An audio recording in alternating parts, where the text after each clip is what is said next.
Le point 4 concerne l'ordonnance du bourgmestre interdisant la prostitution et le retrait de la dite ordonnance. Madame Vivier, vous avez la parole. Oui, monsieur le bourgmestre, on avait donc parlé la fois passée de la prostitution et de l'arrêté d'interdiction que vous aviez pris sur le territoire de la ville de Bruxelles, qui nous préoccupait un petit peu. Cela concernait évidemment essentiellement la prostitution de rue dans le quartier Alhambra, autour du théâtre flamand, dans le centre-ville, et cela entraînait également la fermeture des 3 hôtels dans lesquels les prostituées emmènent leurs clients. Comme on pouvait s'y attendre, et je l'avais mentionné, un recours en suspension d'extrême urgence au Conseil d'État a été déposé. Et comme on pouvait aussi s'y attendre, vu la jurisprudence, et j'avais mentionné que des recours avaient déjà été acceptés, la haute juridiction administrative a suspendu l'arrêté que vous retirez donc aujourd'hui. Je rappelle que la nouvelle loi communale autorise les communes à prendre des mesures de limitation de la prostitution pour des raisons de moralité et de tranquillité publique, pas pour des raisons de santé publique que vous aviez invoquées. Il s'agit d'une matière fédérale ou subsidiairement régionale. Je rappelle également ce que j'avais mentionné la fois passée, à savoir qu'il y a un protocole sanitaire approuvé au niveau fédéral encadrant la poursuite de ces activités dans la situation Covid que l'on connaît. Je m'interroge dès lors, pourquoi avoir pris un tel arrêté, sachant que ce n'est pas de compétence communale et que vous risquiez un tel recours? Pourquoi risquer de se faire rappeler à l'ordre? Pourquoi ne pas avoir cherché déjà d'autres solutions plus consensuelles et pérennes, comme je le demandais, en concertation tant avec les habitants que les personnes concernées, ainsi que les associations qui les accompagnent? J'ai une autre question également qui me taraude depuis longtemps et certainement tu l'as fait passer. Qu'est-ce qui prouve que la prostitution dans ce quartier en particulier amène une augmentation des cas de Covid-19, malgré le protocole? J'ai trouvé aucune étude ni aucun chiffre à ce sujet. Plus globalement, monsieur le bourgmestre, est-ce qu'on ne pourrait pas vraiment travailler? Et j'ai vu une ouverture la fois passée, puisque vous avez été d'accord avec moi qu'il y avait un manque d'aide au cas où on interdisait vraiment la prostitution, on mettait en danger de précarité les personnes qui travaillaient, les travailleurs et travailleuses du sexe. Est-ce qu'on ne peut vraiment pas travailler à un cadre général d'encadrement reprenant tous les aspects, un peu comme celui de votre prédécesseur? Je pense vraiment qu'on doit s'atteler à travailler de manière plus pérenne, plus consensuelle, qui prend en compte tous les aspects, notamment les aspects sociaux, et pas simplement une interdiction parce qu'on a envie de voir disparaître la prostitution de rue. Elle est compliquée à gérer, je l'ai dit la fois passée, je le maintiens, mais je pense justement que parce qu'elle est compliquée à gérer, elle mérite une gestion saine et réfléchie. Je vous remercie. Merci, Madame Vivier. Op hetzelfde punt, meneer Van den Borre. Nee, ja, dankjewel. Ja, dit punt is helaas watgeen dat we in de pers hebben kunnen lezen, hè, namelijk dat de Raad van State het maatregel die de vorige gemeenteraad eigenlijk beslist is, omdat die is aangevochten en nietig verklaard. En ik vind dat bijzonder jammer. Ik had de burgemeester daar ook voor gewaarschuwd voor het mogelijke gevaar die deze maatregel inhoudt. Ik zeg het niet dat ik hem niet steun, absoluut. Ik steun deze maatregel, ik vind hem absoluut noodzakelijk. Maar er zijn toch een aantal elementen daarbij waar ik vorige gemeenteraad op ben ingegaan, die ik nu herhaal. En dat is een eerste aspect, is samenwerking op het niveau van het gewest met de andere gemeenten, maar ook uiteraard met minister-president Rudy Vervoort, partijgenoot van de burgemeester. Want het is heel duidelijk, en dan maakt het arrest van de Raad van State in feite alleen nog duidelijker, zegt bijna expliciet dat er op het niveau van het gewest een oplossing moet worden gevonden. En dat staat ook bijna letterlijk in het meerderheidsakkoord van het gewest. Ik citeer: wat de prostitutie betreft zal de regering voorstellen dat een intergemeentelijke coördinatie wordt opgezet en gaat zij harmonisering brengen in de verschillende benaderingen met respect voor de lokale eigenheid en in samenwerking met de actoren op het terrein en de omwonenden. Ik heb het vorige gemeenteraad gevraagd en burgemeester Kloos, u hebt gezegd, ja, Rudy Vervoort heeft nog niets ondernomen om hier iets aan te doen. En dat is in feite minstens sinds 2017, dus al 3 jaar lang, dat de minister-president niets doet, niets onderneemt. Want de passage die ik ook geciteerd heb, dat stond ook in het vorige regeerakkoord. En we weten allemaal, het probleem van straatprostitutie, dat is niet nieuw. Dat is meer dan 10, 20 jaar in Brussel dat dat gewoon niet opgelost geraakt, omdat er gewoon onwil is om samen te werken en dit probleem integraal aan te pakken. En akkoord, dat is niet volledig uw verantwoordelijkheid, beste burgemeester Kloze, maar u zou er meer, denk ik, nog moeten hameren bij uw partijgenoot Rudy Vervoort, dat hij eindelijk eens werk maakt van die intergemeentelijke aanpak. Dus mijn eerste vraag is, hebt u in die voorbije 2 weken overleg hierover gehad met de minister-president Vervoort? Zo ja, wat is er hier voor de conclusie geweest? Zal er nu effectief werk worden gemaakt van een intergemeentelijke aanpak? Zal er ook het niveau van het gewest, een straatprostitutieverbod, worden afgevaardigd of blijft het probleem gewoon verder kabbelen?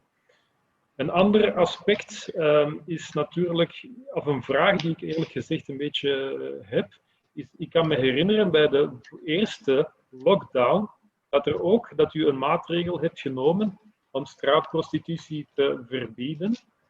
En bij de eerste lockdown is die niet herroepen, die maatregel, zover ik mij kan herinneren. Indien u dat niet correct is, dan kan u dat weerleggen.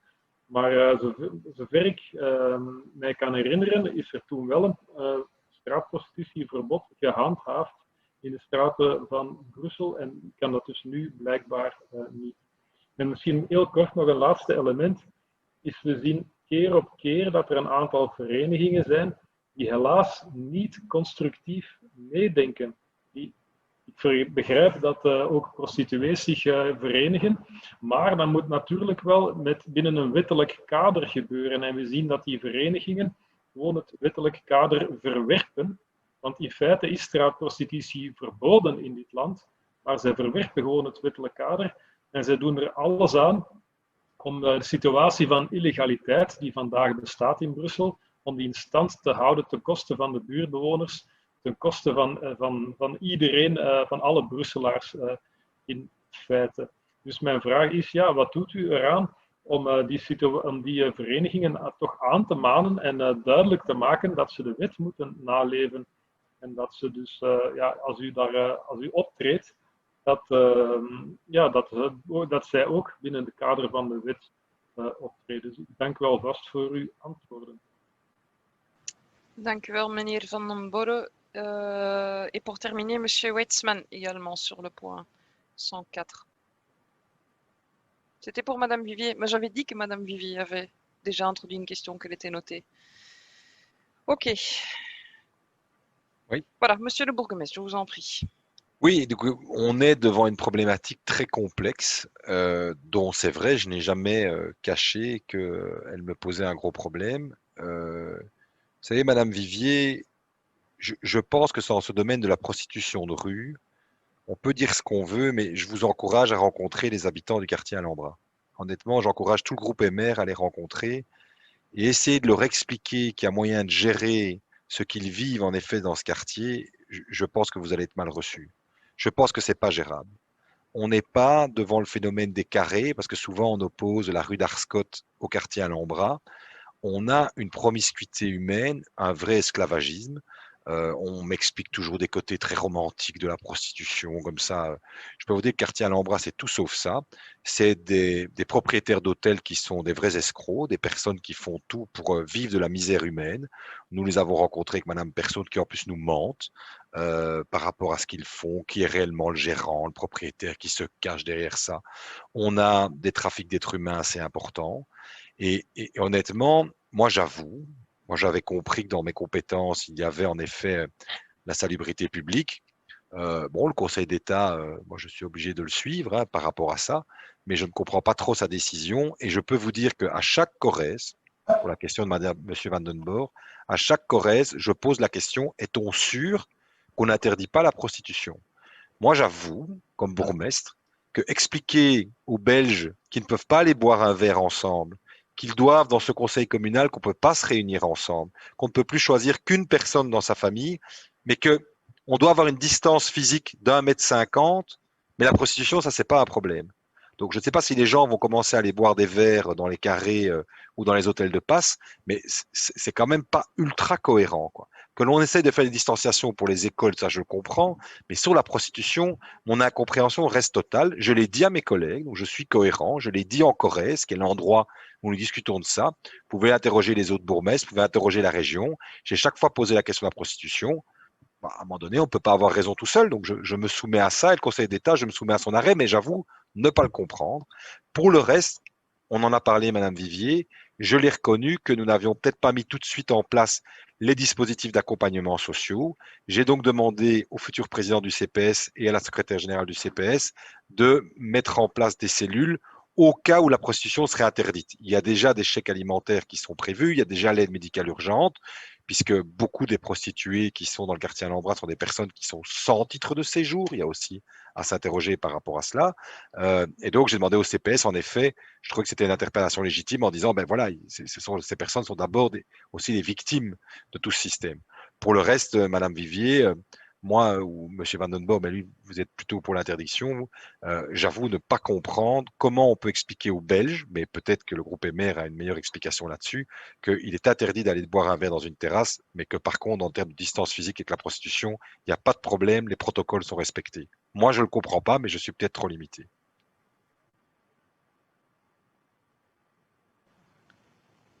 Voilà, Madame Vivier ou Monsieur Van den Borg, of meneer Van den Borg, ik weet niet wie van jullie twee er eventueel wilt reageren. Madame Vivier? Monsieur le bourgmestre, autant je vous ai remercié pour votre compréhension de l'aide sociale qu'il fallait augmenter ou apporter, autant je ne peux toujours pas vous suivre sur ce que vous dites maintenant. Il n'est pas correct de nous confronter aux habitants parce qu'effectivement, on les a entendus.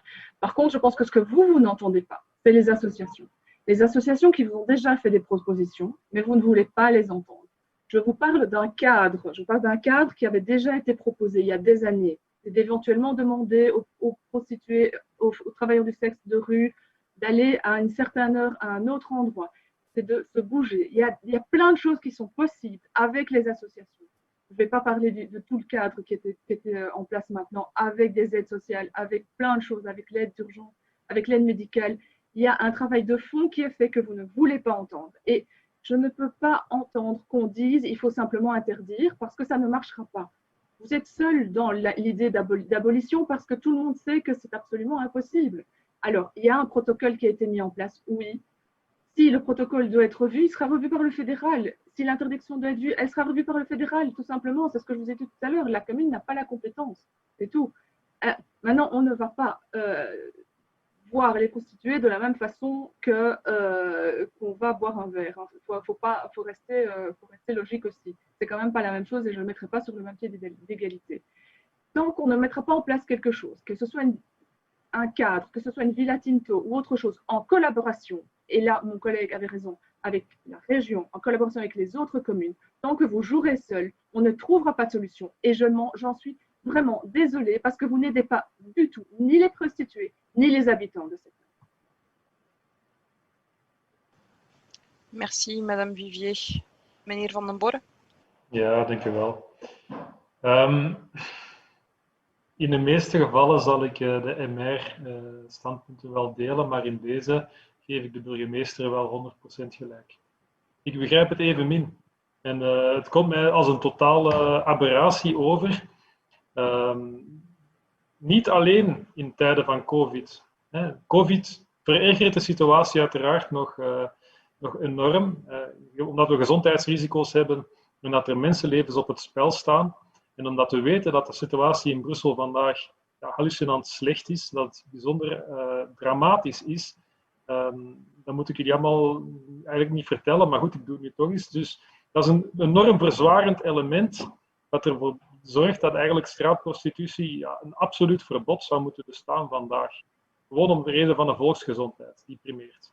Maar zelfs zonder COVID zou dit eigenlijk een evidentie moeten zijn. En vind ik eerlijk gezegd, mijn collega's van de MR, dat de burgemeester ook wel gelijk heeft. Als u gaat spreken met buurtbewoners. Ik ken de buurt, ik heb er 2 jaar gewoond.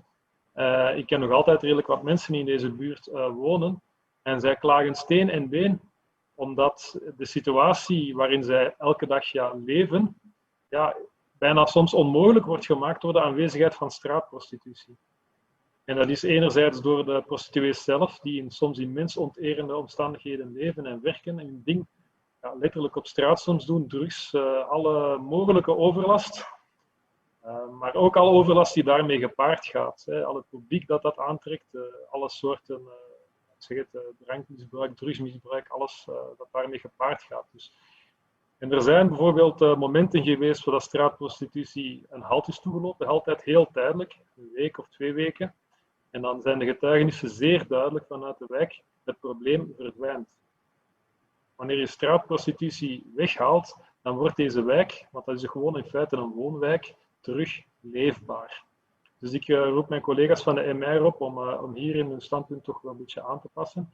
Maar ik roep op, vooral ook de burgemeester op om opnieuw dit blijven te doen op het niveau van het gewest. Dit aan te klagen bij uw partijgenoot, meneer Rudy Vervoort. En u kan hem eigenlijk gewoon, net als ik, het regeerakkoord citeren en zeggen van ja, dit is een afspraak binnen de meerderheid, dus ook Ecolo, ook DEFI, ook VLD uiteraard, hebben dit gesteund.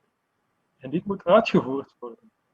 En, dus ik pleit ervoor, en ik zal het nogmaals doen bij Rudy Vervoort, want ik hoor dat ik in u in feite wel een partner heb, dat u wel vragende partij bent voor overleg, maar dat u bij Rudy Vervoort dus geen gehoor krijgt. Ik zal het hem ook dan nogmaals, wanneer ik de volgende keer aankaart, iets duidelijk zeggen, dat er een oplossing moet komen, want de situatie is helaas, dat is niet houdbaar voor niemand. Dus goed, ik concludeer daarbij dat Rudy Vervoort in deze, bij mij toch, de grootste afwezige is en absoluut geen verbetering brengt voor Brussel. Dank u wel, meneer Van den Borg.